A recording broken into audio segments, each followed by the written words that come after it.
Imagina conducir por California y encontrar pueblos enteros donde ya nadie vive. Casas vacías, negocios cerrados, calles inquietantemente silenciosas. La mitad de la tierra de California está prácticamente desierta en 2025. Y lo que está sucediendo en estas 10 comunidades abandonadas te sorprenderá. Pero las razones detrás de este éxodo masivo revelan algo más oscuro sobre el estado más poblado de América que la mayoría de la gente nunca ve. Las cifras son asombrosas cuando se observa la distribución real de la población de California.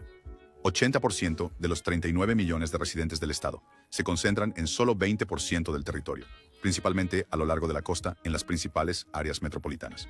Eso deja grandes extensiones del estado dorado prácticamente vacías, con densidades de población más bajas que algunas partes rurales. Wyoming, conduce a través del Valle Central o aventúrate en el interior del norte de California y encontrarás docenas de pueblos fantasmas esparcidos por el paisaje como reliquias olvidadas. Estos no son antiguos campamentos mineros del siglo XVIII. Muchos eran comunidades prósperas hace solo unas décadas. Desde el año 2020, las áreas rurales de California han visto caer sus poblaciones en un 15%, el descenso más pronunciado en la historia moderna del estado. El impacto económico es brutal. California pierde $2.300 millones en ingresos fiscales anualmente por estas regiones que se están vaciando. Dinero que una vez financió escuelas, hospitales e infraestructura. Cuando un pueblo pierde la mitad de sus residentes, no solo pierde la mitad de su base impositiva, pierde la masa crítica necesaria para mantener los servicios básicos. Las tiendas de comestibles cierran, las estaciones de gasolina se cierran y eventualmente, incluso la oficina de correos desaparece. Lo que hace que este éxodo sea particularmente alarmante es su aceleración. Mientras que cierto declive rural es normal a medida que las economías cambian, las áreas rurales de California están perdiendo personas a tasas que sugieren que está ocurriendo algo más serio. La cuestión no es solo sobre cifras en un informe del censo. Se trata de comunidades enteras que desaparecen del mapa. ¿Pero por qué está huyendo la gente? Las razones son más profundas de lo que la mayoría imagina. Tome por ejemplo Bodie, el pueblo fantasma más famoso de California, donde puedes caminar por calles que alguna vez estuvieron llenas de 10,000 residentes, pero que ahora no albergan a nadie. En 1880, este campamento minero en el Alto Desierto era uno de los pueblos en auge más notorios del oeste americano, completo con salones, burdeles y suficiente violencia como para ganarse el apodo de Shooter's Town. Las cifras cuentan la historia de una riqueza increíble y un colapso inevitable. Los mineros sacaron oro por valor de $30 millones de las colinas circundantes. Eso equivale a más de 800 millones en el dinero de hoy. Pero cuando se agotó el mineral a principios de 1900, también se fue la gente. La última mina cerró en 1942. Y para 1962, Bodie era oficialmente un pueblo fantasma. Lo que mató a Bodie no fue solo el fin del oro. Fue la brutal realidad de vivir a 7,500 pies de altura en la Sierra Nevada. Los inviernos aquí son legendarios, con temperaturas que caen a menos 30 grados Fahrenheit y ventisqueros que podían enterrar edificios enteros. Cuando desapareció el incentivo económico, nadie quería soportar otro invierno en este páramo helado. Hoy en día, Bodie atrae a 200,000 turistas anualmente que pagan por caminar por sus calles perfectamente conservadas y asomarse a los edificios abandonados. La ironía es notable. Más personas visitan Bodie muerto que las que vivieron allí en su apogeo. El sistema de parques estatales de California gasta más de $1 millón al año en mantener este monumento a la economía de auge y caída. Mientras Bodie murió por el agotamiento de recursos, otros pueblos enfrentan amenazas modernas. Imagina un pueblo literalmente ahogándose en cámara lenta y entenderás lo que le sucedió a Drawbridge, una comunidad única construida sobre pilotes en los humedales de la bahía de San Francisco. En la década de 1920, 90 residentes llamaban hogar a esta aldea flotante, viviendo en casas elevadas sobre las aguas pantanosas donde cazaban patos y gansos en lo que parecía un paraíso acuático. Drawbridge no era el típico pueblo de California. No tenía caminos, ni coches, ni una calle principal tradicional. Los residentes viajaban en bote o caminaban por las vías del tren para llegar a sus casas elevadas. El Ferrocarril del Pacífico Sur construyó el asentamiento original como la estación del Puente Levadizo en 1876, pero evolucionó hasta convertirse en un refugio de fin de semana para cazadores de San Francisco que buscaban escapar de la vida urbana. La sentencia de muerte del pueblo vino por la interferencia humana con la propia naturaleza. Para la década de 1950, las operaciones masivas de producción de sal y el desarrollo urbano comenzaron a alterar el delicado ecosistema de la bahía. La intrusión de agua salada aumentó dramáticamente a medida que los flujos de agua dulce se desviaron para uso agrícola y municipal. Los terrenos de caza, antes prístinos, se volvieron salobres y tóxicos, ahuyentando a la fauna que sostenía la economía de la comunidad. Para la década de 1980, el aumento en los niveles de sal hizo que el área fuera completamente inhabitable. Los últimos residentes abandonaron sus hogares elevados, mientras el agua salina corrosiva deterioraba las bases y contaminaba el suministro de agua potable. Hoy, solo puedes llegar a los restos podridos de Drawbridge por barco o caminando por peligrosos senderos sin marcar a través de marismas inestables. Los científicos del clima advierten que el aumento del nivel del mar amenaza con sumergir los últimos vestigios de Drawbridge por completo en las próximas 2 décadas. La destrucción ambiental no es el único asesino moderno de los pueblos de California. Calico representa el clásico ciclo de auge y caída que ha llenado California de pueblos fantasmas durante más de un siglo. Este campamento minero de plata en el desierto de Mojave explotó de la nada a 1200 en 5 años durante la década de 1890. Luego desapareció casi tan rápido cuando el mineral se agotó. Los números revelan la matemática brutal de los pueblos de una sola industria. Entre 1881 y 1896, los mineros extrajeron el equivalente a $20 millones en plata de las colinas de Calico, equivalente a más de $600 millones hoy en día. El pueblo contaba con 22 salones, una escuela, una oficina de correos e incluso un periódico llamado The Calico Print. Pero cuando los precios de la plata se desplomaron y las minas se agotaron en 1907, toda la población simplemente se fue. Lo que hace que la historia de Calico sea particularmente reveladora es cuán rápidamente puede evaporarse la prosperidad. En 1896, el pueblo estaba en su apogeo con calles bulliciosas y negocios prósperos. 11 años después, los cardos rodaban por edificios vacíos. El colapso fue tan completo que para 1915 podías comprar todo el pueblo por $900. Hoy, Calico cuenta una historia diferente sobre los pueblos fantasmas de California. Walter Knott, famoso por Knott's Berry Farm, restauró el pueblo en la década de 1950 como una atracción turística y ahora atrae a 250,000 visitantes al año. La ironía es notable. Calico gana más dinero como un parque temático falso del viejo oeste de lo que hizo como un auténtico pueblo minero. La lección aquí es contundente. Cualquier comunidad dependiente de una sola industria vive tiempo prestado. Pero algunas ciudades no murieron por el colapso minero. Se enfrentaron a algo peor. A veces, una sola decisión de ejecutivos corporativos distantes puede acabar con un pueblo entero. Y esto es más dramático en Shasta, California. Imagina una próspera cabecera del condado, con 3,500 residentes, negocios en auge y brillantes perspectivas para el futuro. Luego observa cómo todo desaparece, porque los ejecutivos del ferrocarril trazaron su línea en otra parte del mapa. Shasta era la ciudad reina de la región minera del norte de California en la década de 1860, sirviendo como sede del condado y el principal centro de suministros para los mineros de oro que se dirigían a las montañas. El pueblo tenía todas las razones para esperar un crecimiento continuo cuando el ferrocarril central del Pacífico comenzó a avanzar hacia el norte desde Sacramento. Los líderes locales incluso invirtieron mucho en prepararse para la llegada del ferrocarril, construyendo nuevos hoteles y ampliando negocios para manejar el auge anticipado. Pero en 1872, los ingenieros ferroviarios eligieron una ruta que pasó por alto completamente a Shasta, colocando sus vías a través de lo que se convertiría en la ciudad de Redding. El impacto fue catastrófico e inmediato. En 5 años, la población de Shasta se desplomó un 90%, mientras los negocios se trasladaban para estar cerca del depósito del ferrocarril. La sede del condado se trasladó a Redding en 1888, asestando el golpe final a las esperanzas de Shasta. Hoy, puedes visitar lo que queda de este otrora próspero pueblo.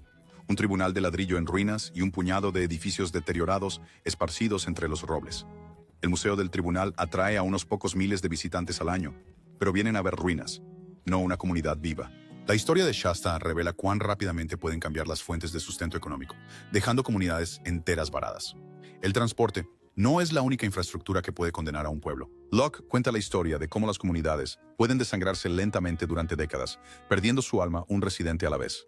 Este único pueblo de inmigrantes chinos en el delta del Sacramento albergaba a 600 personas en la década de 1920, convirtiéndolo en el Chinatown rural más grande de América. Hoy, solo 8 residentes permanentes llaman hogar a Locke. Construida por trabajadores chinos que tenían prohibido poseer tierras en otros lugares, Locke prosperó durante la prohibición, como un destino de juegos de azar y entretenimiento. Los barcos fluviales traían visitantes desde San Francisco para probar los bares clandestinos, fumaderos de opio y salas de juego del pueblo. La calle principal vibraba con 13 restaurantes, 6 tiendas de comestibles y múltiples hoteles que atendían tanto a los residentes como a los turistas, en busca de placeres prohibidos. El colapso llegó gradualmente a medida que las leyes cambiaron y las generaciones pasaron. Cuando la prohibición terminó en 1933, Locke perdió su principal atractivo económico. La aplicación de la ley contra el juego en los años 1950 cerró el vicio restante. Operaciones. Los jóvenes estadounidenses de origen chino se mudaron a las ciudades en busca de mejores oportunidades. dejando atrás a una población envejecida que se reduce año tras año. El Loch de hoy es un museo viviente que lucha por supervivencia. El pueblo necesita $1.200.000 y reparaciones críticas para salvar sus edificios de madera en deterioro del colapso. Pero con solo 8 residentes, no hay base impositiva para financiar los esfuerzos de preservación. El Departamento de Parques y Recreación de California ha designado al Loch como un hito histórico nacional, pero la designación no paga por cimientos podridos o techos con goteras. Caminar por las calles vacías de Loch se siente como presenciar el último aliento de una comunidad. Mientras que algunos pueblos se desvanecen lentamente, otros enfrentan un abandono catastrófico repentino. Llano del Río demuestra que las buenas intenciones no son suficientes para construir una comunidad duradera. Esta comuna socialista en el Valle del Antílope prometía crear una sociedad perfecta donde 1,100 residentes compartirían todo por igual y vivirían en armonía con la naturaleza. Fundado en 1914 por el abogado Job Harriman, Llano se suponía que demostraría que la vida cooperativa podría reemplazar la despiadada competencia del capitalismo. La visión utópica atrajo a familias idealistas de todo Estados Unidos que invirtieron sus ahorros de toda la vida en el sueño. Los residentes construyeron escuelas, talleres y granjas diseñadas para hacer que la comunidad fuera completamente autosuficiente. Construyeron un hotel enorme, establecieron su propia moneda e incluso empezaron un periódico para difundir su mensaje socialista.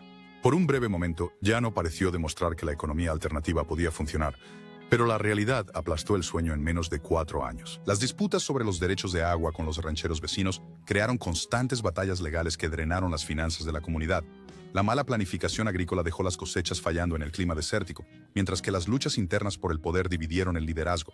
La mala gestión financiera significó que, a pesar de las contribuciones de los miembros que totalizaban más de $2 millones en el dinero de hoy, la comuna no pudo pagar sus deudas. Para 1918, Llano del Río estaba en bancarrota y abandonado.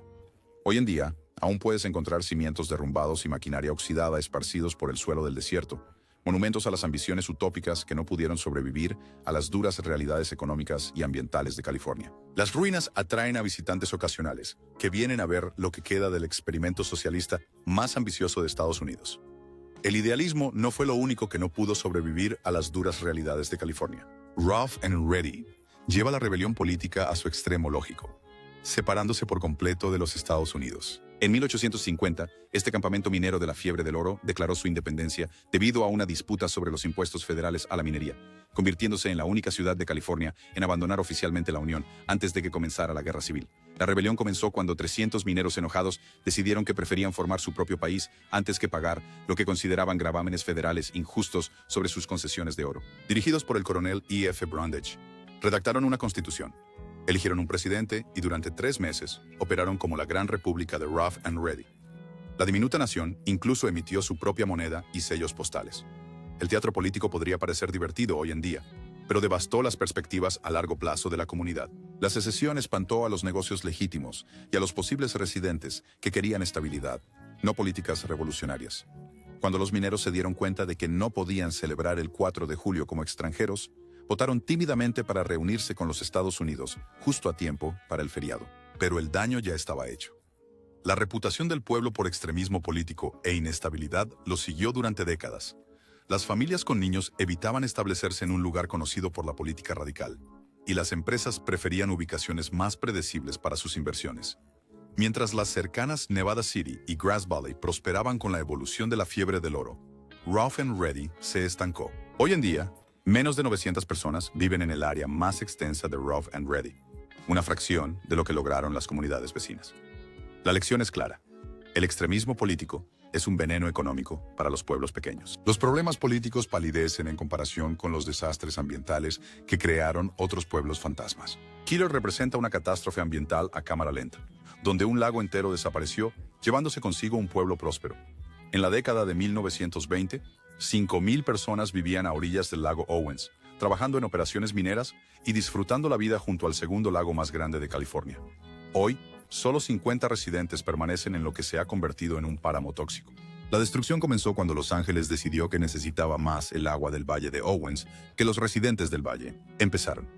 Desde el año 1913, el sistema de acueductos de la ciudad desvió los arroyos y ríos que alimentaban el lago Owens. Para 1926, el lago de 110 millas cuadradas se había secado por completo, exponiendo un lecho lacustre venenoso lleno de arsénico, cadmio y otros minerales tóxicos. Lo que siguió fue un desastre ambiental que hizo la zona casi inhabitable. Los vientos que azotaban el lecho del lago expuesto crearon tormentas de polvo tan tóxicas que violaron las normas federales de calidad del aire más que cualquier otro lugar en América. Los residentes desarrollaron problemas respiratorios. Los niños no podían jugar afuera en días ventosos y el valor de las propiedades se desplomó, mientras las familias huían de las nubes de polvo asfixiantes. La ironía es asombrosa. A pesar de gastar más de $2.000 millones en proyectos de restauración del lago desde la década de 1990, Killer sigue en gran medida abandonado. El Departamento de Agua y Energía ha logrado controlar algunas emisiones de polvo inundando pequeñas secciones del lecho del lago, pero el pueblo nunca recuperó su población ni su base económica. La historia de Killer revela cómo las disputas por los derechos de agua pueden literalmente borrar comunidades del mapa. El agua no fue el único recurso natural que abandonó los pueblos de California. Estos pueblos fantasmas no son solo reliquias del pasado de California, son adelantos de su futuro. Científicos del clima han identificado 23 pequeñas comunidades de California que enfrentan un abandono similar dentro de las próximas 2 décadas, debido al aumento de temperaturas, sequías prolongadas y mayores riesgos de incendios forestales. Los patrones que destruyeron Baldy, Drawbridge y Killer se están acelerando en todo el estado. La crisis de la vivienda está creando una ironía peligrosa. A medida que los precios de las propiedades costeras se disparan más allá del alcance, familias desesperadas se están mudando a estas áreas abandonadas o casi abandonadas a pesar de los riesgos. Los especuladores inmobiliarios están promocionando antiguos pueblos fantasmas como alternativas asequibles, ignorando los factores ambientales y económicos que los vaciaron en primer lugar. Mientras tanto, California gasta $50.000 millones anualmente en mantener infraestructura y servicios en áreas remotas con poblaciones decrecientes.